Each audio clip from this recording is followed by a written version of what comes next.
আসসালামু আলাইকুম রহমাতুল্লাহি ওয়া সম্মানিত বন্ধুগণ, যে যেখান থেকে আজকে আমাদের কোরআনের রিডিং শিক্ষা ক্লাসটি দেখতেছেন, সকলকে জানাই আন্তরিক শুভেচ্ছা ও অভিনন্দন। সম্মানিত বন্ধুগণ, আজকে আমরা সূরাতুল করিয়ার প্রথম আয়াত থেকে 6 নাম্বার আয়াত পর্যন্ত বানান করে সমস্ত নিয়ম কায়দা সহকারে শেখার চেষ্টা করব ইনশাআল্লাহ। ওমা তৌফিকি ইল্লা বিল্লাহ। সকলেই আমার সাথে গভীর মনোযোগ সহকারে পড়বেন ইনশাআল্লাহ। আউযু বিল্লাহি মিনাশ শাইতানির রাজীম। বিসমিল্লাহির রহমানির রহিম। আল কারিআতু। আল হামজা লাম জবর আল, লামের উপর জজম হয়েছে।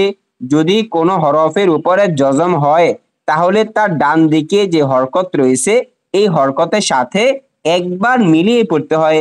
তাহলে হামজা লাম জবর আল, কফ আলিফ জবর ক, আল ক। কটা এক আলিফ পরিমাণ লম্বা করেছি, কারণ জবরের বাম পাশে খালি আলিফ হয়েছে। জবরের বাম পাশে যদি খালি আলিফ হয় তাহলে সর্বদাই কি এক আলিফ পরিমাণ লম্বা করে পড়তে হয়। আল ক, রজের রি, এটা হরকত। হরকত কাকে বলে? এক জবর এক জের এক পেশ যদি কোনো হরফের উপরে আসে ওই হরফকে তাড়াতাড়ি করে পড়তে হয়। আল করি, আইন জবর আ, এটাও হরকত, এক জবর হয়েছে। তা পেশ তু। আল করিআতু, রিয়াতু, তিনটাই কি হরকত হয়েছে।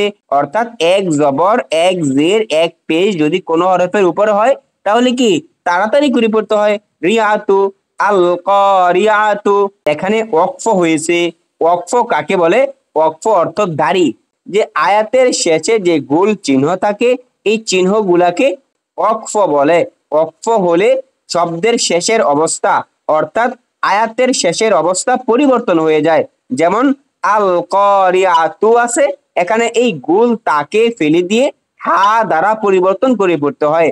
শব্দের শেষে যদি গোল তা থাকে তাহলে এই তাকে ফেলে দিয়ে হা দ্বারা পরিবর্তন করে পড়তে হয়। তাহলে আল কারিআতু থেকে আল কারিআহ, আল কারিআহ।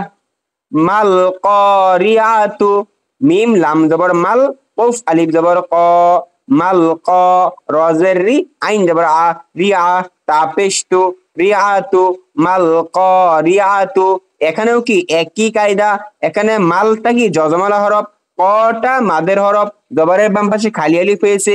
রজের রি, আইন জবর আ, রিআ, তা পেশ তু, রিআতু, তিনটাই হরকত।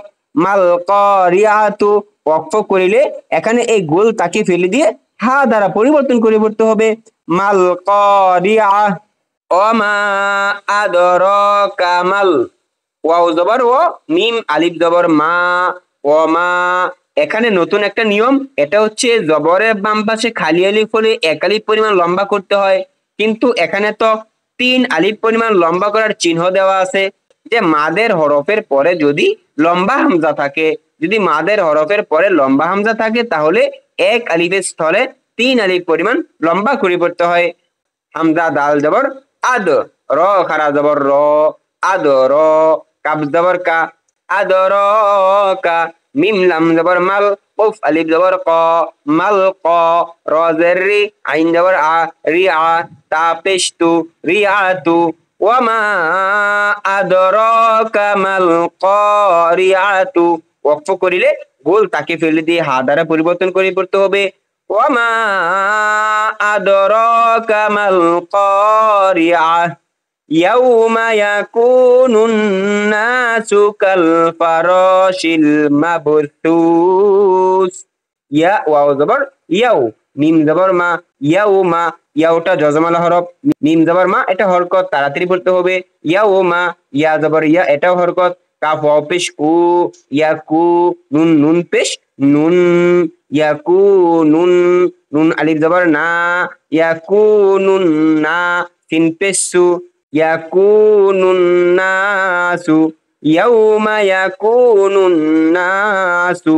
কাফ লাম জবর কাল, ফা জবর ফা, কাল ফা, র আলিফ জবর র, কাল ফা র, শিন লাম জের শিল, কাল ফা র শিল, মিম বা জবর মাব, সা ওয়াও পেশ সু মাবসু সাজের সি মাবসুসি ইয়াউমা ইয়াকুনুন নাসু কাল ফারাশিল মাবসুসি। ওয়াকফ করিলে এখানে এক জেরকে বাদ দিয়ে সাকিন করে পড়তে হবে। মাবসুসি থেকে মাবসুস। ইয়াউমা ইয়াকুনুন নাসু কাল ফারাশিল মাবসুস।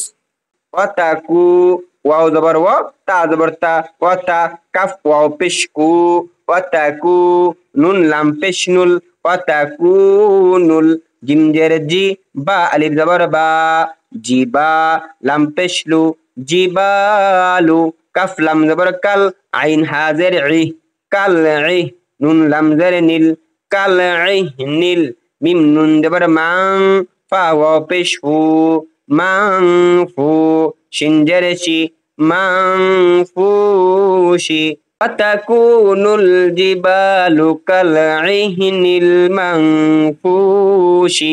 ওয়াকফ করিলে এক জেরকে বাদ দিয়ে সাকিন করে পড়তে হবে। ওয়াতাকুনুল জিবালু কাল ইহনিল মাংফুশ।